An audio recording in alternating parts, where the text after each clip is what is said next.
Você precisa aprender a ser egoísta hoje. Sabe o que todas as mulheres têm em comum? Elas amaram demais e foram egoístas de menos. Você precisa aprender a ser egoísta hoje ou vai acabar como a maioria das mulheres, exausta, descartada e sem nada no seu nome. O que chamam por aí de bondosa, na verdade, é um mecanismo que está instalado em você, mas ele tem outro nome.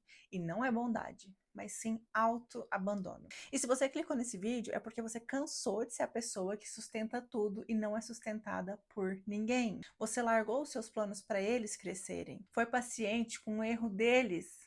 E agora sente que quanto mais você dá, menos você existe. Ser egoísta não é nenhum defeito e pode ser o seu principal mecanismo de sobrevivência. Sabe de uma coisa que não querem que você saiba, mas no fundo você sabe? A dedicação extrema, ela não gera gratidão, ela gera descarte. Se você não cultivar a sua individualidade agora, você está apenas financiando a sua própria destruição emocional. Se você me der sua atenção agora, pelos próximos minutos, eu vou te mostrar com conceitos de regulação emocional da DBT, porque a sua mente te prende nessa fantasia de que, se você for organizada, paciente e muito boa, no futuro você vai ser recompensada. Spoil.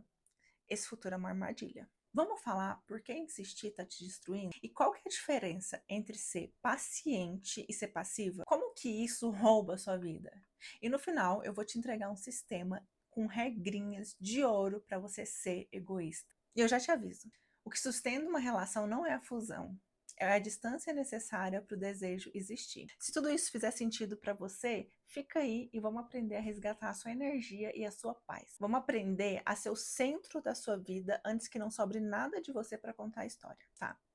Você sabia que o ato de tentar agradar consome mais glicose e energia mental que um trabalho de 40 horas semanais? Você sabe o que acontece com pessoas que trabalham mais de 40 horas semanais e ainda têm emprego, casa e filhos para dar conta? Essas pessoas estafam. Talvez essa sensação de carregar o mundo nas costas esteja aí com você. E isso está acontecendo porque todo dia você está atingindo o limite da sua capacidade biológica. Certamente você aprendeu a ser um suporte invisível e altruísta. E você deve pensar, mas se eu fizer as coisas boas, as pessoas irão perceber e irão ser boas comigo. Se eu for organizada, eu consigo controlar a situação. Se eu ceder e ajudar as pessoas a crescerem, enquanto eu dou uma base fixa, elas irão retribuir, irão. O tempo, ele é o único recurso que não volta. E eu te garanto que você já percebeu que o seu não ser egoísta já foi um financiamento sem fundo. Você financiou algo que não era seu. Você já viu quantas histórias a gente tem por aí, onde a mulher dá casa, comida, roupa lavada, para o homem ter uma base para crescer e quando ele cresce, essa mulher já não serve mais? Ou seja, o tempo e a dedicação foram extraídos dela para outra pessoa. E o tempo é o único recurso que não volta. Mas o que importa é que ela não foi egoísta. A verdade é que ao ser altruísta, você sabe, racionalmente pelo menos, que está sendo explorada, mas precisa se fazer acreditar na fantasia de reciprocidade. Não ser egoísta é apenas uma justificativa moral que a pessoa usa para não admitir que está sendo vítima de um estelionato sentimental. Sabe como que essa engrenagem funciona de verdade? Você acredita que o amor é uma transação de débito e crédito. Se eu colocar cuidado, limpar o caminho, garantir que eles não se preocupem com o peso emocional das coisas, eventualmente eu vou receber a segurança de participar do crescimento que eu proporciono dando cuidado. E eu proporciono isso com o meu recurso mais valioso, que é meu tempo. Cuidar emocionalmente das coisas é trabalhar em bater cartão de ponto. É um trabalho que é feito 24 horas por dia. Significa fazer gerenciamento de danos.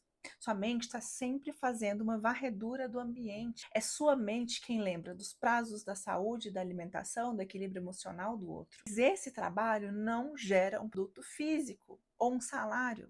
Só que ele é tão naturalizado que quem faz esse trabalho mal sabe que está trabalhando, mas está sim, está lá gastando um potencial de execução imenso e não vai aparecer em currículo nenhum. Nos currículos, nós podemos colocar, eu sou uma ótima cuidadora emocional, eu mantenho o ambiente sempre cheiroso e limpinho, eu sei de todas as datas, eu sei de médicos, dentistas, quando fazer as compras. Se você não está no mercado de trabalho e você coloca essas suas características ótimas, por sinal, no seu currículo, você consegue ingressar nesse mercado de trabalho com essas habilidades? Você consegue gerenciar equipes, com certeza, mas quem estava literalmente gerenciando equipes como um emprego vai ser quem vai ingressar no mercado. Você certamente sabe muito de logística, mas quem trabalhou em cargos de logísticas vai entrar nessa vaga. Mas claro, o difícil é trabalhar fora e não realizar todo o resto. Essa atitude altruísta, ela tá usando todo o seu processamento de dados internos. Como que você pensa no seu próprio projeto quando você está preocupada com jantar? Como que você conta que você também está cansada se você não fez nada o dia inteiro? Você fez gestão, acolheu, fez limpeza emocional e o outro foi lá e fez a execução final. Isso é o equivalente a você construir um estádio, cuidar do gramado, vender ingresso e no final a pessoa que entrou e bateu o pênalti levou o troféu. Mas não é um troféu simbólico, é um troféu que vai para a parede. É um troféu palpável, é uma segurança que a pessoa leva. Você começou a entender por que não ser egoísta está te destruindo? Quando você não é egoísta, você aceita o cargo de gerente da crise da vida de outra pessoa. Enquanto você acha que está apoiando, você está esgotando seus próprios recursos. Cada segundo que você gasta antecipando as necessidades do outro, regulando o humor do outro, ou limpando o caminho para o outro crescer, é um segundo que você não tem tempo para processar a sua própria vida. Seus projetos, eles morrem não é por falta de vontade, mas é por falta de espaço. O não ser egoísta, ele te impede de ver que você está construindo um patrimônio emocional, financeiro e social que tem o nome de outra pessoa na escritura. O não ser egoísta, ele está agindo como um anestésico. Ele serve para que você não sinta a dor de perceber que está sendo usada como infraestrutura. No fundo, você sabe que se você parar de fazer esse gerenciamento por um minuto, a relação vai desmoronar. E ela desmorona porque ela nunca foi uma relação de dois. Foi você carregando um piano e ele apenas tocando a música. Mas poxa, Janine, então quer dizer que eu sempre vou ser abandonado por me importar com as minhas relações?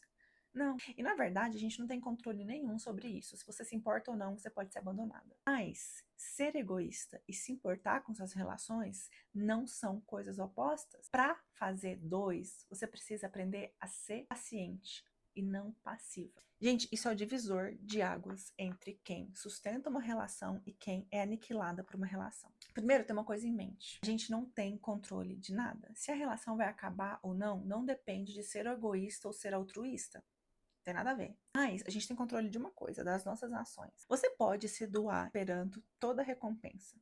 E ela pode vir, ainda que os números digam o contrário. Ou você pode ser paciente ao invés de ser passiva. A grande armadilha do ser egoísta é uma confusão semântica. Você usa uma virtude, que é a paciência, para mascarar um sintoma, que é a passividade. Na psicologia e na vida prática, a paciência ela é uma ferramenta de regulação. Ela tem um prazo de validade e uma contrapartida. Você é paciente quando você e o outro se esforçam para equilibrar a balança. E existe um propósito na paciência, que é o crescimento mútuo.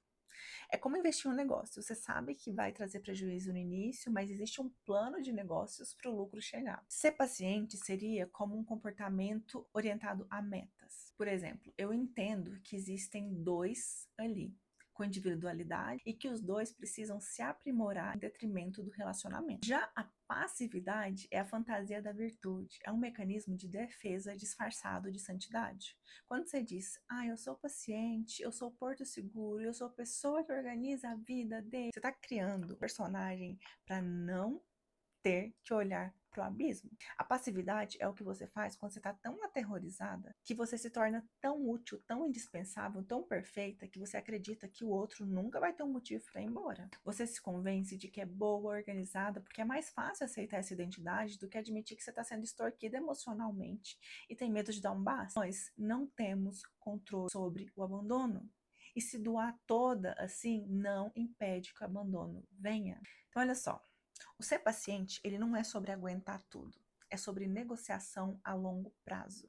É sobre dar um tempo para um processo maturar e monitorar se está tendo progresso nesse processo. Por exemplo, está tá numa situação ruim dentro de casa e você aceita segurar as pontas em casa por 6 meses, enquanto o outro faz um curso de especialização. A meta é 6 meses. Ele vai terminar, a nossa renda vai aumentar e agora é minha vez de focar no meu projeto. Que é ser paciente. Agora, se em 6 meses ele não terminou o curso, tá gastando tempo jogando videogame, não sei, essa paciência tem que acabar. Se ela não acabar, você vai entrar em passividade. Um outro exemplo com cunho mais emocional. Vamos supor que o outro esteja passando por um luto ou uma crise de depressão.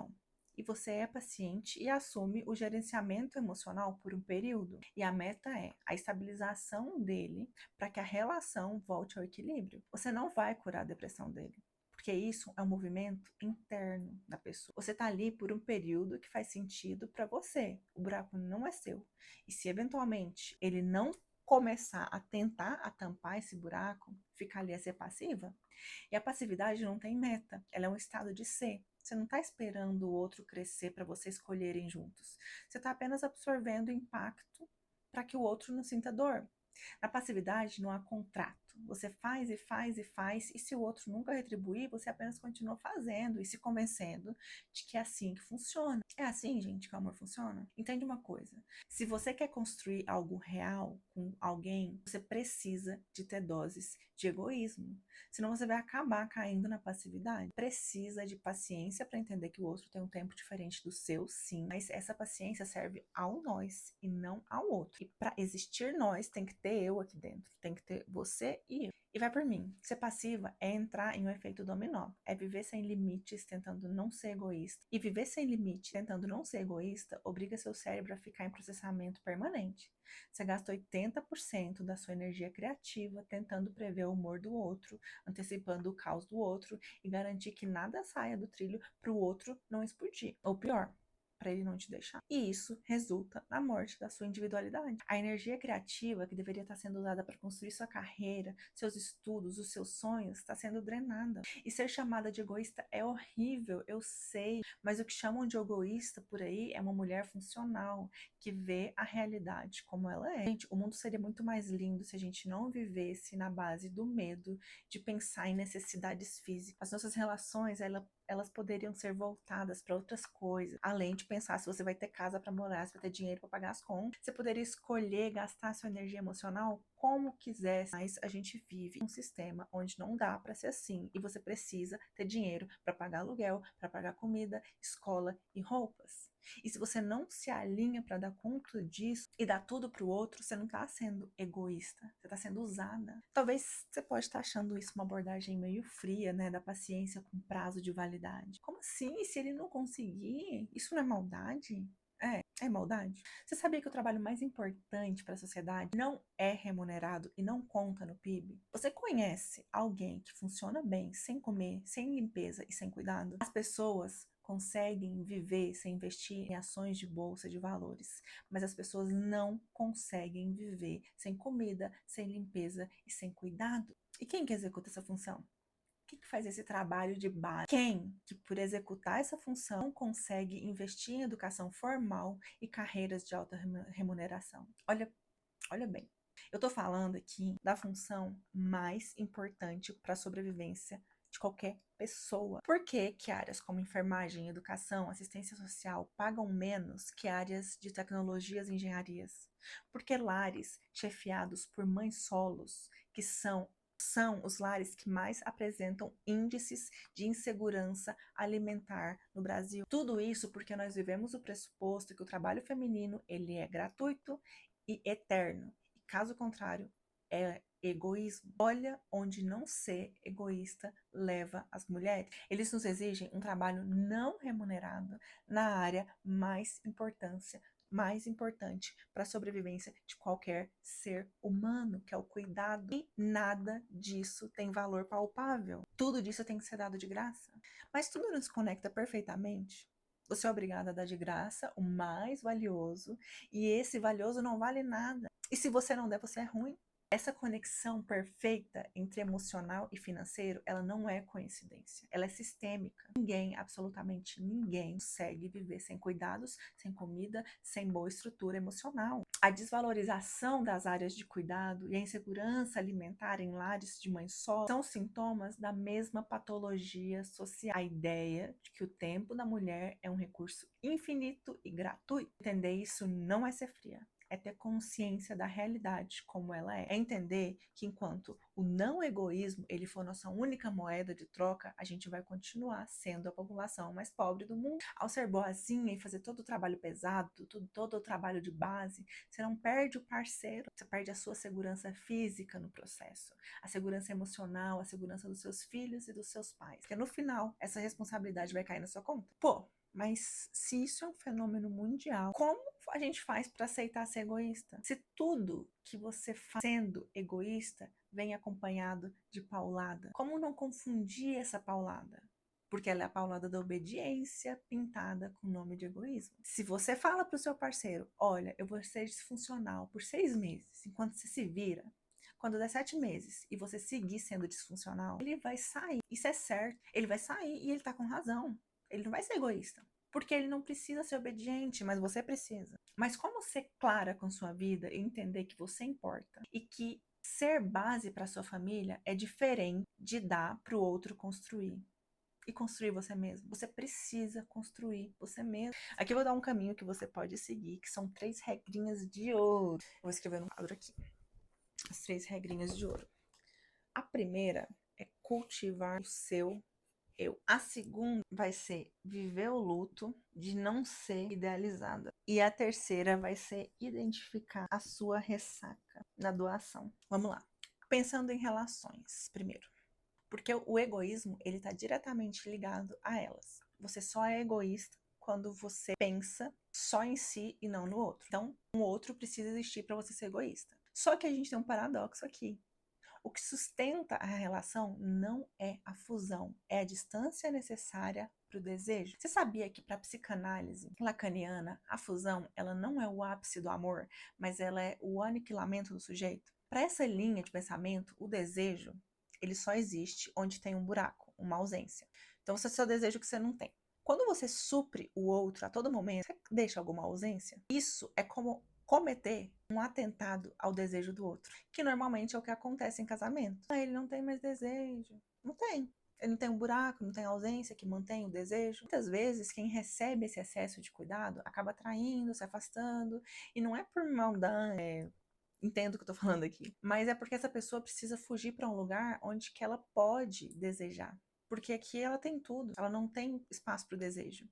Então a pessoa precisa de distância. Me responde aí, você deseja tudo que você tem? Você deseja coisas que você já tem? Só que a régua que eu tô falando aqui, ela não é sobre o outro. É que ninguém consegue suprir o outro a todo momento, e isso mata o desejo. E é bom que ninguém consiga, porque se você cultivar o seu eu, você aumenta a sua potência de viver e o desejo do outro. E como você faz isso? Seja egoísta. Vocês já ouviram aquela frase? Farinha pouca, meu pirão primeiro?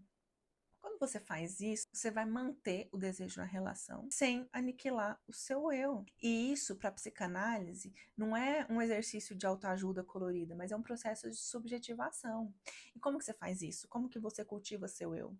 Você vai identificar suas camadas, quais são você e quais são para servir o outro, o que é original. Cultivar o eu não é tipo se encher de cursos de viagens e bens, é habitar o próprio vazio. E cultivar o seu eu exige tempo. O que significa que você tem que reclamar seu próprio tempo.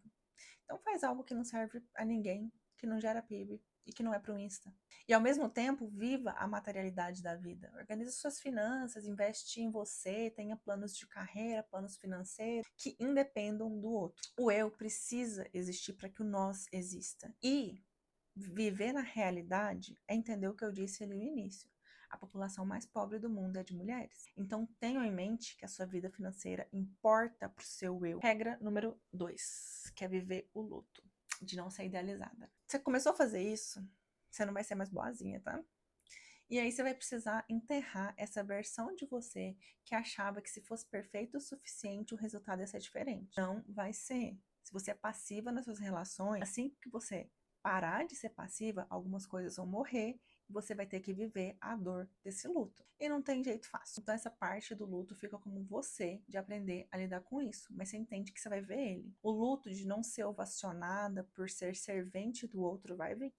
E a regra número 3, que eu acho que é uma das mais importantes, que é você identificar a ressaca de se doar tanto. Identifica o cansaço físico que vem quando você tenta agradar demais, quando você faz demais e quando você não é retribuído por fazer demais. E trata isso como que é um sinal de toxicidade, não de dever cumprido.